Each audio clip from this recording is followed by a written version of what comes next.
Thank you, Cahirley. Can I acknowledge the presence of the Minister here in the House today?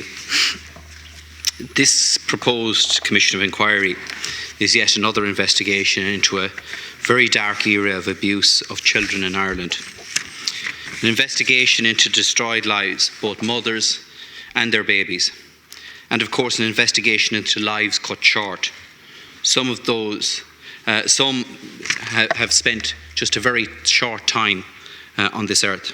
There are many aspects to this, and there are two that I want to focus on. And provision is made in the terms of reference before us in relation to both of those. The first one, Minister, is in relation to county homes, and I'm glad to see provision in relation to county homes is included. And the terms of reference talk about the fact that in some county homes, mother and baby services seem to have been a considerable focus of the operation. But I also want to draw to your attention some of the other county homes where they were never designated as mother and baby homes, but acted as such. Roscommon County Home is one of those.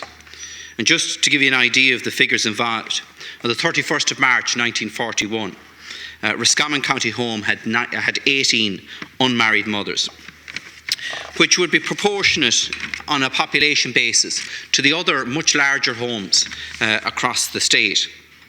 These homes were obliged to admit anyone who otherwise would be homeless. And because of the stigma attached to unmarried mothers, that many of their parents committed them to the county home. I understand that in 1962 there were about a dozen young women residing in Roscommon County Home. They worked unpaid in the laundry and in the kitchen, and their children, if they were of school age, attended the local primary schools. While all of the children in that particular home left in the early 1960s, their mothers remained as virtual prisoners, rarely leaving those premises because they had become institutionalised. The regime in that home, like every other home across the country, was harsh. And in one particular story that's told locally, a young woman who pleaded desperately with the caretaker of the county home to let her out. And after he did accede to her request, and he did let her out at night, he lost his job.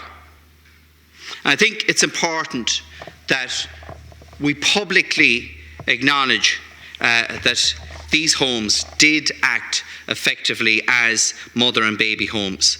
And while they may not have that formal designation, they did provide similar services that were provided in the other official mother and baby homes. And I think that it's important that that is publicly acknowledged, and sadly acknowledge the fact that some of those mothers and some of those babies never actually left those homes throughout their lives, whether it be long or short after their admission to them.